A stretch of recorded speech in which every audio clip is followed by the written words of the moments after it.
بزرگوں، دوستوں، ملت اسلامیہ کے نوجوانوں، اسلامی ماؤں اور بہنوں، سورہ بقرہ کی مشہور اور عظیم مبارک آیت کریمہ آیت الکرسی، جو کہ 10 جملوں پر مشتمل آیت کریمہ ہے، اسی آیت کی روشنی میں خطبے کا سلسلہ تقریباً 12-14 جمعوں سے چل رہا ہے۔ اللہ رب العالمین نے جو کچھ توفیق دی، اسی کی توفیق اور اسی کے عطا کیے ہوئے علم قرآنی اور علم نبوی کی روشنی میں گفتگو ہوئی ہے۔ اللہ رب العالمین نے اس آیت کریمہ میں صرف اور صرف اپنے محاسن اور خوبیوں کو ذکر فرمایا ہے۔ اللہ رب العالمین کے سارے اوصاف، ساری خوبیاں، سارے محاسن انسان جس قدر سوچ سکتا ہے اس سے کہیں زیادہ اعلیٰ اور افضل ہے۔ اللہ رب العالمین نے اس آیت کریمہ میں کیا فرمایا ہے، پہلے سلیس ترجمے کی روشنی میں ہم جان لیں، پھر گفتگو آگے بڑھے گی۔ اللہ لا الہ الا ہو، اللہ ہی وہ ذات گرامی ہے، وہ ہستی ہے جس کے علاوہ کوئی سچا معبود نہیں ہے۔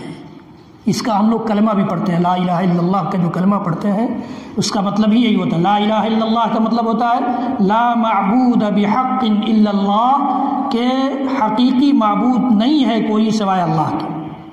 تو یہ جملہ اور اس جملے پہ مشتمل یا اس جملے کے معنی پہ مشتمل فکر قرآن نے تقریباً 1/3 حصے میں بیان فرمایا ہے۔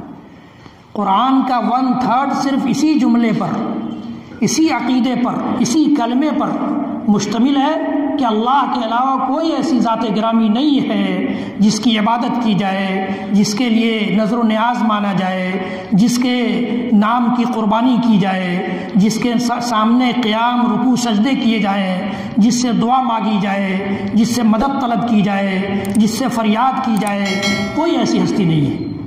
اللہ لا الہ الا ہو الحی القیوم۔ کیوں ایسا ہے؟ کہ وہ ہمیشہ زندہ رہنے والا ہے۔ اسی کی ذات، تنہا وہ ذات ہے جو ہمیشہ زندگی رکھنے والی ذات ہے۔ باقی جو ذات بھی اس کائنات میں آئی ہے، جو ہستی بھی پیدا ہوئی ہے، جس کو بھی اللہ تعالیٰ نے زندگی سے نوازا ہے، چاہے اس کا نام آپ پردہ فرما دینا قرار دیجئے، چاہے یہ کہہ دیجئے کہ نہیں وہ مرے نہیں ہیں، لیکن کل نفس ذائقۃ الموت، قرآنی قاعدے کے مطابق ہر وہ زندگی جس نے اس کائنات کی زندگی پائی ہے اسے موت کا مزہ چکھنا ہے، اسے موت کا مزہ چکھنا ہے۔ اسی قاعدے کی روشنی میں بڑے بڑے انبیاء نے بھی موت کا مزہ چکھا، بڑے بڑے اولیاء نے بھی موت کا مزہ چکھا، بڑے بڑے بزرگان دین نے بھی موت کا مزہ چکھا، بڑے بڑے ائمہ دین نے بھی موت کا مزہ چکھا، اور ہمیں اور آپ کو اور قیامت کی صبح تک پیدا ہونے والے ہر انسان کو، چاہے وہ مرد ہو یا عورت، اسے موت کا مزہ چکھنا ہے۔ اس لیے کہ یہ قرآنی قاعدہ ہے، ایسا قاعدہ ہے جس قاعدے میں کوئی تبدیلی نہیں کی جا سکتی ہے۔ لا تبدیل لکلمات اللہ، اللہ کے کلمات میں، اللہ کے فیصلوں میں، اللہ کے حکم میں، اللہ تعالیٰ کی نازل کردہ آیتوں میں کسی قسم کی کوئی تبدیلی کی گنجائش نہیں ہے۔ الحی، وہ ہمیشہ زندہ رہنے والا، القیوم، وہی قائم رہنے والا اور قائم رکھنے والا ہے۔ لا تأخذہ سنۃ ولا نوم، اسے اونگ بھی نہیں آتی ہے اور نیند بھی نہیں آتی۔ لا تأخذہ سنۃ ولا نوم لہ ما فی السماوات و ما فی الارض، اس کی بادشاہت اس قدر بلند بادشاہت ہے، اس قدر وسیع و عریض بادشاہت ہے، اس قدر کشادگی رکھنے والی بادشاہت ہے کہ اس کی بادشاہت آسمانوں کی ساری مخلوق پر بھی ہے اور زمین کی ساری مخلوق پر بھی ہے۔ پوری کائنات میں صرف اسی کی بادشاہت چلتی ہے۔ لہ ما فی السماوات و ما فی الارض من ذا الذی یشفع عندہ الا بإذنہ، کون ہے وہ ذات جس کی اجازت جو اس کی اجازت کے بغیر اس کے سامنے سفارش کر سکے۔ من ذا الذی یشفع عندہ الا بإذنہ، یعنی کوئی ذات ایسی نہیں ہے جو اس کی اجازت کے بغیر رب العالمین کے سامنے رب العالمین کی اجازت کے بغیر شفاعت کر سکے یا سفارش کر سکے۔ اللہ تعالیٰ نے اس جملے کو اس لیے بیان فرمایا ہے کہ اکثر و بیشتر شرک کے دروازے شفاعت اور سفارش کے راستے ہی سے کھلے ہیں، شفاعت اور سفارش کے بہانے ہی شرک کے دروازے کھلے ہیں۔ سارے مشرکین نے، چاہے وہ عیسائیوں کے ہاں شرک کا عقیدہ پایا گیا ہو، چاہے یہودیوں کے ہاں شرک کا عقیدہ پایا گیا ہو، چاہے مکہ کے کفار کے ہاں شرک کا عقیدہ پایا گیا ہو، چاہے بدقسمتی سے امت محمدیہ میں شرک کا عقیدہ در آیا ہو، یہ سب کے سب سفارش اور شفاعت کے نام پر کھیلتے ہیں۔ یہ کہتے ہیں کہ ہم ان کی پرستش نہیں کرتے، ان کی عبادت نہیں کرتے، یہ تو ہم اس لیے ان کے سامنے چڑھاوے چڑھاتے ہیں، ان کے نام کی قربانیاں کرتے ہیں، ان کے سامنے مرغے اور بکرے چڑھاتے ہیں، ان سے دعائیں مانگتے ہیں، ان کے در و دیوار کو چھوتے ہیں اور اس کو بڑا تقدس اور مقدس جانتے ہیں، صرف اس وجہ سے کہ یہ ہماری سفارش کر دیں گے اللہ رب العالمین کے ساتھ۔ سب کا یہی عقیدہ تھا۔ کفار مکہ نے بھی یہی کہا تھا، ما نعبدهم الا ليقربونا الى الله زلفى ويعبدون من دون الله ما لا ينفعهم ولا يضرهم ويقولون هؤلاء شفعاؤنا عند الله۔ اللہ رب العالمین نے فرمایا کہ یہ اللہ کے علاوہ ایسی چیزوں کی پرستش کرتے ہیں، عبادت کرتے ہیں جو نہ انہیں نفع پہنچا سکتی ہیں نہ نقصان، اور کہتے کیا ہے؟ کہتے ہیں هؤلاء شفعاؤنا عند الله، یہ جن کے سامنے ہم یہ چڑھاوے چڑھاتے ہیں، جن کے سامنے نظر و نیاز مانتے ہیں، جن کے سامنے ذبیحہ پیش کرتے ہیں جانوروں کا، یہ ہماری سفارش کریں گے اللہ کے نزدیک۔ ما نعبدهم الا ليقربونا الى الله زلفى، کہتے ہیں کہ ہم ان کی عبادت صرف اس لیے کرتے ہیں کہ یہ ہمیں اللہ سے بہت زیادہ قریب کر دیں گے۔ تو شرک یہیں سے گھسا ہے، یہ یاد رکھیے گا۔ ساری قوموں میں، ساری امتوں میں سفارش کے نام پر اللہ رب العالمین نے اس لیے سفارش کا کاٹ بھی قرآن پاک میں کئی آیتوں میں کیا ہے۔ کہا کہ سفارش جس کی بات کرتے ہو تم، وہ اللہ کی اجازت کے بغیر ممکن نہیں ہے۔ سفارش جس کی تم بات کرتے ہو اللہ کی رضامندی کے بغیر ممکن نہیں ہے۔ من ذا الذی یشفع عنده الا باذنہ، کون ہے جو سفارش کر سکے اللہ تعالیٰ کے نزدیک اس کی اجازت کے بغیر؟ یعنی کوئی نہیں ہے۔ انبیاء کی زبان بھی وہاں نہیں کھلے گی، اولیاء کی زبان بھی نہیں کھلے گی، فرشتے بھی خاموش رہیں گے، اور بڑے بڑے اللہ کے قریبی بندے خاموش رہیں گے۔ لا یتکلمون الا من اذن له الرحمن، رحمان کی اجازت جسے ملے گی وہی کلام کرے گا۔ یوم یأتی لا تکلم نفس الا باذنہ، اس دن سے ڈرو جو دن آنے والا ہے جس دن اللہ کی اجازت کے بغیر اس کے سامنے کوئی نفس چوں تک نہیں کرے گا۔ وخشعت الاصوات عند الرحمن لا تسمع الا همسا، رحمان کے نزدیک آوازیں پست ہوں گی اور وہ کانوں میں بات کریں گے چپ کے اللہ رب العالمین کے نزدیک بولنے کی جرأت نہیں ہوگی۔ تو من ذا الذی یشفع عنده الا باذنہ میں اللہ تعالیٰ نے ہمیں اور آپ کو یہی پیغام دینا چاہا ہے۔ آیت الکرسی کو آیت الکرسی ماننے والے، آیت الکرسی کی آیت پر ایمان رکھنے والے، قرآن پاک کی آیت کریمہ اور قرآن پاک کی ساری آیتوں پر ایمان رکھنے والوں کو یہی پیغام دیا گیا ہے کہ اللہ کے نزدیک سفارش صرف وہ کرے گا جسے اللہ تعالیٰ اجازت دے گا۔ اور اللہ کے نزدیک میں نے آپ کو دوسری آیت کریمہ کی روشنی میں بتایا تھا کہ اللہ کے نزدیک سفارش صرف اس کے لیے ہوگی جس سے اللہ راضی ہوگا۔ ان دونوں قاعدوں کو اپنے ذہن نشین کر لیجئے اور اس کے بعد اپنی زندگی گزاریے، اور اسی کو عقیدہ بنا لیجئے کہ اللہ کی اجازت کے بغیر دنیا کی کوئی طاقت ہمارے بارے میں سفارش نہیں کر سکتی ہے، اور اللہ تعالیٰ کی مرضی کے بغیر، اللہ تعالیٰ اگر ہم سے راضی نہیں ہے تو ہمارے لیے سفارش بھی کوئی نہیں کرے گا۔ اور اس کی بے شمار دلیلیں قرآن پاک کی آیتوں کی روشنی میں اور احادیث کی روشنی میں آپ سن چکے ہیں اس سے پہلے۔ من ذا الذی یشفع عنده الا باذنہ یعلم ما بین ایدیہم وما خلفہم، بندوں کی سارے آگے کی باتوں کو اور پیچھے کی باتوں کو جانتا ہے رب العالمین۔ میں نے بتایا تھا آپ کو کہ ہم اپنی ان آنکھوں سے جو چوری کی نگاہ سے، اللہ تعالیٰ نے اس کو خائنۃ الاعین کا لفظ کا نام دیا ہے، یعلم خائنۃ الاعین، یہ نگاہیں جو خیانت کرتی ہیں۔ آپ نہیں جانتے کہ میں کیا دیکھ رہا ہوں، میں دیکھ رہا ہوں، یہ خیانت ہے نگاہوں کی۔ اللہ تعالیٰ ان کو بھی جانتا ہے، کوئی بندہ محسوس نہ کرے کوئی بات نہیں، اللہ رب العالمین جانتا ہے۔ یعلم خائنۃ الاعین، اس کا علم اس قدر وسیع ہے، اس کا علم اس قدر وسیع ہے کہ انہ علیم بذات الصدور، وہ دلوں کی باتوں کو بھی جانتا ہے، ہمارے جو ارادے ہوتے ہیں انہیں بھی جانتا ہے، ہماری نیتوں سے واقف ہے، اور ہماری نیتوں پر اگر نیک نیتی ہے ہمارے ہاں تو اس پر بھی اجر دیتا ہے۔ یہ اللہ رب العالمین کا وسیع علم ہے۔ یعلم ما بین ایدیہم وما خلفہم ولا یحیطون بشیء من علمہ الا بما شاء، اور اللہ کے علم کا کوئی بندہ احاطہ نہیں کر سکتا جب تک وہ نہ چاہے یا جتنا وہ چاہے، الا بما شاء۔ وسع کرسیہ السماوات والارض، اس کی کرسی آسمان و زمین سے زیادہ کشادہ ہے، وسیع ہے۔ اسی سلسلے میں گفتگو چل رہی تھی کہ اللہ تعالیٰ کے لیے کرسی بھی ہے اور اللہ تعالیٰ کے لیے عرش بھی ہے۔ اللہ تعالیٰ عرش پر مستوی ہے، قرآن پاک کی بے شمار آیتیں اس بات کی دلیل ہیں، اور اللہ کے رسول صلی اللہ تعالی وسلم کی حدیثیں بھی اس بات کی دلیل ہیں کہ اللہ تعالیٰ عرش پر مستوی ہے۔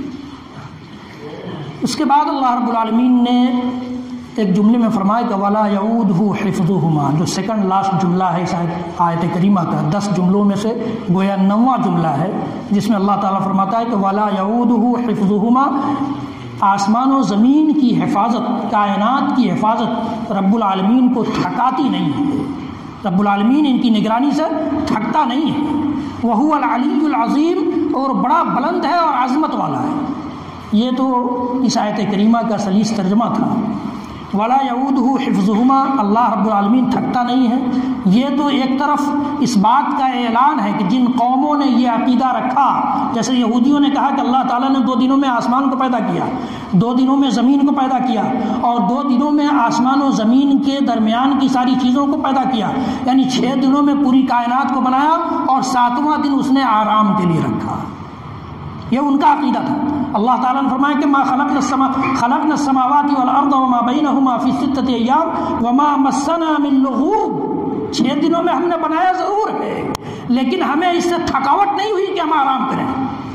اللہ رب العالمین تھک جائے تو دنیا کا نظام تھک جائے، دنیا کا نظام نہ چلے، وہ تھک جائے تو رات رہے تو رات ہی رہے، دن نہ ہو، وہ تھک جائے تو دن ہے تو رات نہ ہو، وہ تھک جائے تو سورج جہاں ہے وہیں رک جائے، اور چاند جہاں ہے چاند کا جو نظام ہے وہ وہیں رک جائے، ستاروں کا نظام رک جائے، کائنات کا سسٹم رک جائے، وہ تھکے گا کیسے؟ اسے تو اونگ بھی نہیں آتی، تھکنے والا تو سوتا بھی ہے، آرام بھی کرتا ہے۔ انبیاء تھکتے ہیں، اولیاء تھکتے ہیں، بزرگان دین تھکتے ہیں، ائمہ دین تھکتے ہیں۔ اللہ تعالیٰ نے اپنے علاوہ اس کائنات میں جس مخلوق کو بنایا ہے وہ ساری مخلوقات تھکتی ہیں، اللہ رب العالمین کی ذات نہیں تھکتی، اللہ رب العالمین کی ذات نہیں تھکتی، اللہ رب العالمین کو تھکاوٹ نہیں ہوتی۔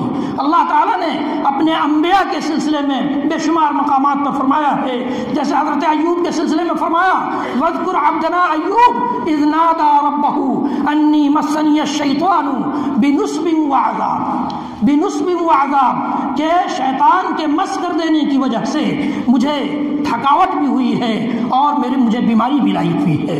تو یہ حضرت ایوب کے سلسلے میں اللہ کے نبی صلی اللہ تعالیٰ علیہ وآلہ وسلم ہجرت کے سفر میں تھے، اور جب بہت زیادہ تھک کر چور ہو گئے تو ابو بکر صدیق رضی اللہ تعالیٰ عنہ نے محسوس کر لیا، اور پھر یہ خیمے کی طرف بڑھے جو ام معبد حضرت عاتکہ رضی اللہ تعالیٰ عنہ کا خیمہ تھا، وہاں پڑھے کہ وہاں کچھ کھانے پینے کو مل جائے، کچھ آرام کا موقع نصیب ہو جائے۔ لیکن ام معبد نے کہا کہ دیکھو یہ میری ایک بوڑھی بکری ہے جس کے علاوہ میرے پاس کچھ نہیں ہے، میرا شوہر بھی میرے خیمے میں نہیں ہے، میں تمہاری کوئی ضیافت اور مہمان نوازی نہیں کر سکتا۔ اللہ کے نبی صلی اللہ تعالی علیہ وسلم کو جب معلوم ہوا تو آپ نے پوچھا کہ ام معبد یہ بتاؤ کہ تمہاری بکری کہاں ہے؟ اللہ کے نبی صلی اللہ علیہ وسلم نے اس بکری کی پیٹھ پر جا کر ہاتھ پھیرا اور اللہ تعالیٰ نے اس کے تھن کو دودھ سے لبریز کر دیا۔ اللہ کے نبی صلی اللہ علیہ وسلم نے پیا، حضرت ابو بکر نے پیا، آپ کے سفر کا جو رہنما تھا اس نے بھی پیا، اور خود ام معبد نے بھی پیا، اور جب چلے گئے تو ان کے شوہر نے آ کر پوچھا تو معلوم ہوا کہ اس قسم کا ایک انسان آیا تھا، وہ اتنے لوگ تھے اور انہوں نے ایسا کیا۔ تو یہ اللہ رب العالمین نے یہ دکھایا کہ ہمارے نبی کو جب تھکاوٹ ہوتی ہے تو ان کے آرام کا بندوبست بھی میں ہی کرتا ہوں، اللہ تعالیٰ بندوبست کرتا ہے۔ اللہ تعالیٰ نے کہا ہے کہ واللہ یعصمک من الناس، اللہ آپ کی حفاظت کرے گا ساری انسانیت سے۔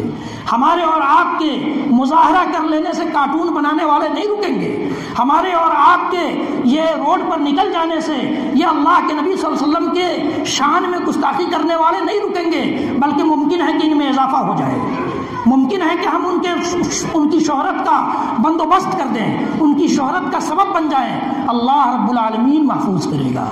اس لیے ہمیں اور آپ کو ضرورت ہے اس بات کی کہ اللہ تعالیٰ نے نبی اکرم صلی اللہ تعالی علیہ وسلم کی جو شان و شوکت، جو مرتبہ، جو مقام اور جو منزلت عطا کی ہے، اس کے لیے آپ کے لیے دعا بھی فرمائیں، اور اس کی بھی ضرورت ہے کہ ہم اللہ کے نبی صلی اللہ علیہ وسلم کی سچی تصویر دنیا والوں کے سامنے پیش کریں، دنیا والوں کے سامنے پیش کریں۔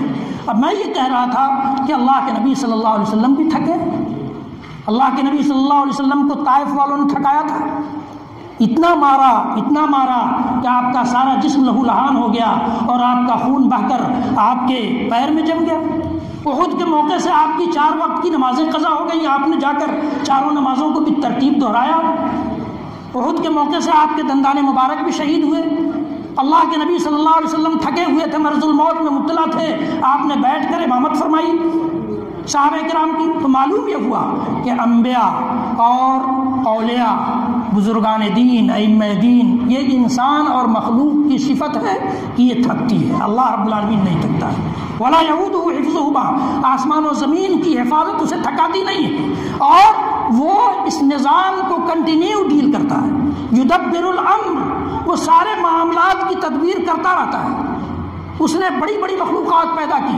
آپ یہ آسمان جو دیکھتے ہیں ہم اور آپ، یہ آسمان اللہ تعالیٰ نے خود فرمایا ہے، خلق السماوات بغیر عمد ترونها، یہ آسمان جنہیں تم دیکھ رہے ہو اس کا کوئی پلر، کوئی کھمبا نہیں ہے، کوئی ستون نہیں ہے۔ اتنی بڑی مخلوق، ہمیں اور آپ کو چھوٹی سی چھت ڈالنی ہوتی ہے تو ہم اور آپ پلر کھڑا کرتے ہیں، بیم لگاتے ہیں۔ اللہ رب العالمین کے اس آسمان پر کبھی غور کیا ہم نے؟ غور کرنے کی فرصت نہیں ملی۔ لیکن قرآن جھجوڑتا ہے، قرآن یاد دلاتا ہے کہ ہل تری من فطور، تم آسمان میں کوئی شگاف بھی دیکھتے ہو کہیں سے پھٹ گیا ہو، کہیں سے اس میں کوئی نشان آ گیا ہو، دکھتا ہے؟ قرآن کہتا ہے ہل تری من فطور ثم ارجع البصر، بار بار دیکھو۔ اللہ تعالیٰ کہتا ہے ثم ارجع البصر کرتین ینقلب الیک البصر خاسئا، تمہاری نگاہیں تھک جائیں گی لیکن تم اس آسمان کے نظام میں، آسمان کی چھت میں کہیں شگاف نہیں دیکھ سکتے۔ اللہ رب العالمین نے یہ مخلوق پیدا کی ہے، اتنی بڑی مخلوق، لیکن اس کے باوجود وہ تھکا نہیں۔ خلق السماوات بغیر عمد ترونها والقى في الارض رواسي، پہاڑوں کو دیکھ کر ہم دنگ رہ جاتے ہیں، اس کی اونچائی کو اور اس کی لمبائی اور چوڑائی کو، جس کا لامتناہی سلسلہ، کبھی نہ ختم ہونے والا سلسلہ دکھتا ہے پہاڑوں کا، یہ ساری اللہ رب العالمین نے پیدا کی۔ وَأَلْقَى فِي الْأَرْضِ رَوَاسِي أَن تَمِيدَ بِكُمْ، کہیں ایسا نہ ہو کہ یہ زمین تم کو لے کر ہلتی رہے، اس لیے اللہ تعالیٰ نے زمین کے کھمبے کے طور پر یہ باضابطہ پہاڑوں کو پیدا کیا ہے، سبب بنایا ہے۔ وَأَلْقَى فِي الْأَرْضِ رَوَاسِيَ أَن تَمِيدَ بِكُمْ وَبَثَّ فِيهَا مِن كُلِّ دَابَّةٍ، ساری زمین میں اللہ تعالیٰ نے جانداروں کو پھیلا دیا ہے، اس میں بسنے والی مخلوقات کو پھیلا دیا ہے۔ اللہ تعالیٰ نے کیا کہا ہے؟ آپ خطبہ جمعہ میں روز سنتے ہیں، ہر خطبے میں سنتے ہیں، یا ایھا الناس اتقوا ربکم الذی خلقکم من نفس واحدہ، ایک انسان تو اس نے بنایا تھا آدم کی شکل میں، آدم کی شکل میں اس نے ایک انسان بنایا تھا، اور اس ایک انسان سے اس کی بیوی حوا کو پیدا کیا۔ وخلق من زوجها وخلق من یا ایھا الناس اتقوا ربکم الذی خلقکم من نفس واحدہ وخلق منها زوجها، اور ان دو نفسوں سے، دو جانوں سے پوری کائنات میں مردوں اور عورتوں کو پیدا کر کے پھیلا دیا۔ یہ سب کس نے پیدا کیا؟ رب العالمین کی ذات، رب العالمین کی ذات نے پیدا کیا، اور وہ تھکا نہیں ہے۔ وَبَثَّ فِيهَا مِن كُلِّ دَابَّةٍ وَأَنزَلْنَا مِنَ السَّمَاءِ مَاءً، آسمانوں سے اگر وہ چاہے تو ایک قطرہ پانی نہ برسے، اور ہم دیکھتے ہیں، ہم انتظار، ہماری آنکھیں تھک جاتی ہیں، پتھرا جاتی ہیں، لیکن ہم بارش کے لیے ترستے رہ جاتے ہیں، بارش نہیں ہوتی۔ بلکہ اللہ کے نبی صلی اللہ علیہ وسلم نے یہاں تک فرمایا کہ لوگ اپنے مال کے صدقات و زکوٰۃ نکالنا چھوڑ دیں تو اللہ تعالیٰ جانوروں کی وجہ سے اگر بارش برسانا ہو تو برسائے، ورنہ برسائے ہی نہ، ورنہ برسائے ہی نہ، جانور نہ ہو تو۔ یہ اللہ رب العالمین، اللہ کے رسول صلی اللہ علیہ وسلم نے فرمایا۔ تو یہ میں یہ کہہ رہا تھا کہ وَأَنزَلْنَا مِنَ السَّمَاءِ مَاءً، اسی نے پانی برسانے کا نظام بھی بنایا ہے۔ فَأَنبَتْنَا فِيهَا مِن كُلِّ زَوْجٍ كَرِيمٍ، اس کائنات میں ہر چیز کا جوڑا بنا دیا ہے اسی پانی سے۔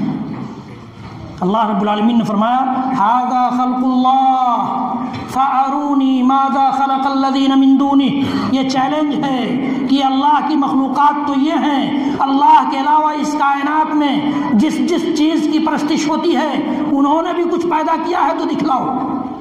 قرآن کہتا ہے، اللہ تعالیٰ چیلنج کرتا ہے، ھذا خلق اللہ فارونی ماذا خلق الذین من دونہ۔ اللہ کے علاوہ جس چیزوں کی عبادت ہوتی ہے، پرستش ہوتی ہے، چڑھاوے چڑھائے جاتے ہیں، نظر و نیاز مانے جاتے ہیں، ان میں سے کسی نے کچھ پیدا کیا ہے؟ کوئی فہرست ہے؟ اللہ تعالیٰ نے تو فہرست بتا دی۔ ان ساری مخلوقات جو بڑی بڑی ہیں، ان پر غور کرنے کے بعد ہمارا اور آپ کا ذہن اور دماغ اس بات پر پہنچتا ہے کہ اللہ رب العالمین نے اس کو پیدا بھی کیا ہے اور اس کا نظام بھی ڈیل کر رہا ہے۔ امن خلق السماوات والارض، امن خلق السماوات والارض، کون ہے وہ ذات گرامی جس نے آسمانوں کو پیدا کیا ہے؟ کون ہے وہ ذات گرامی جس نے زمین کو پیدا کیا ہے؟ امن خلق السماوات والارض وانزل لكم من السماء ماء، اور تمہارے لیے آسمانوں سے پانی برسانے کا سلسلہ جاری کیا ہے۔ فانبتنا فيها حدائق ذات بهجة، اور اس پانی کے ذریعے، اس بارش کے ذریعے ہم نے بڑے بڑے لہلہاتے اور خوبصورت باغ اگا دیے ہیں زمین پر۔ فانبتنا به حدائق ذات بهجة ما كان لكم ان تنبتوا شجرها، ما كان لكم ان تنبتوا شجرها، تمہارے بس کا نہیں تھا کہ تم ایک درخت بھی اس زمین پر اگا پاتے، تمہارے بس کا نہیں تھا۔ ما كان لكم ان تنبتوا شجرها اإله مع الله، اس کے باوجود تم یہ سمجھتے ہو کہ اللہ کے علاوہ کوئی معبود ہے۔ اللہ رب العالمین نے ان ساری مخلوقات کو گنا کر، ان ساری مخلوقات کو بتا کر، ان ساری مخلوقات کا ذکر کر کے قرآن پاک میں ہمارے دل و دماغ کو اور ہر قرآن پڑھنے والے کے دل و دماغ کو، چاہے وہ قرآن پر ایمان رکھتا ہو یا نہ رکھتا ہو۔ آپ کو پتا ہوگا، میں نے بتایا ہے اسی ممبر سے کہ 9/11 کے بعد قرآن پڑھنے والوں کی تعداد بے انتہا بڑھی ہے۔ کیوں؟ اس لیے کہ انہوں نے جاننے کی کوشش کی ہے کہ اسلام نے کون سا عقیدہ دیا ہے، اسلام نے کون سی زندگی دی ہے، اسلام نے کیسی زندگی دی ہے جس کو دنیا والے اس قدر برا سمجھتے ہیں۔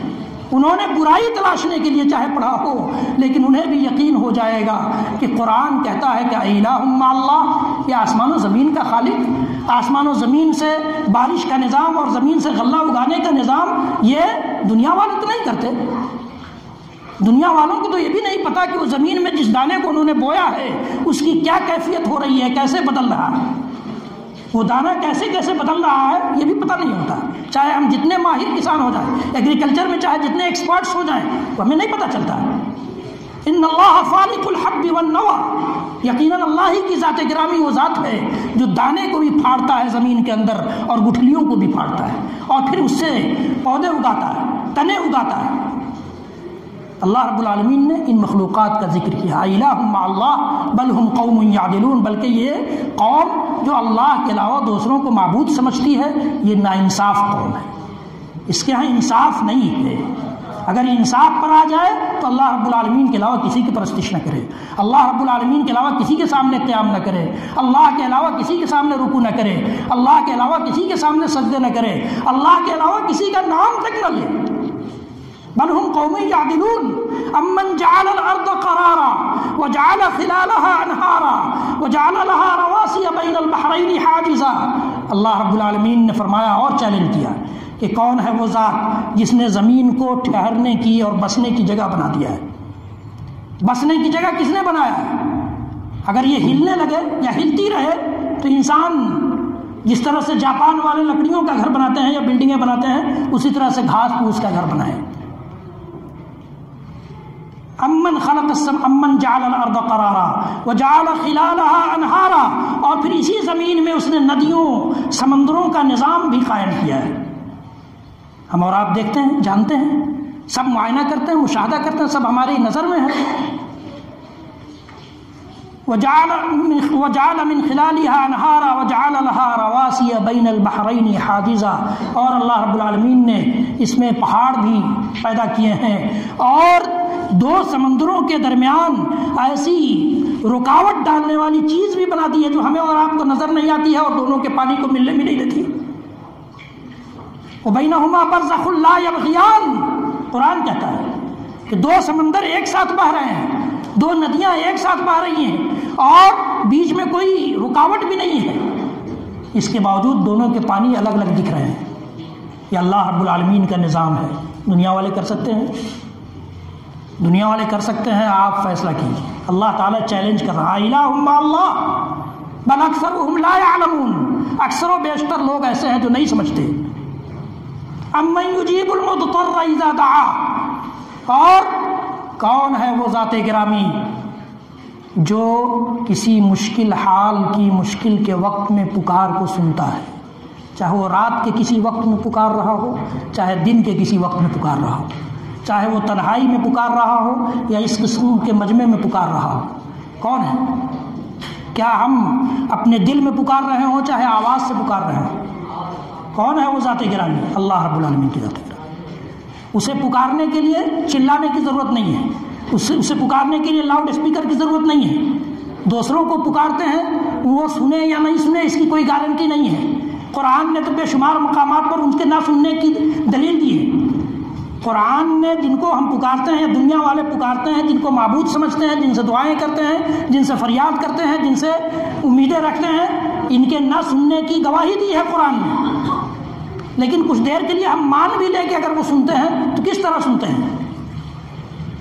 گھر بیٹھے ہوئے ہم ہیں تو سنتے ہیں، آہستہ پکارتے ہیں تو سنتے ہیں، یا وہاں جا کر سنیں گے، یا زور سے پکارنے پر سنیں گے، کس طرح سنیں گے؟ لیکن اللہ تعالیٰ ہر وقت سنتا ہے، رات کی تنہائی میں اور رات کی تاریکی میں، دن کے اجالے میں، مجمع میں، اکیلے میں، زور سے پکاریے، دھیرے سے پکاریے، کوئی رکاوٹ اس کے اور ہمارے درمیان نہیں ہے۔ اذا سألک عبادی عنی فإنی قریب، میرے بارے میں میرے بندے پوچھیں تو آپ کہہ دیجئے کہ میں قریب ہوں۔ کتنا قریب؟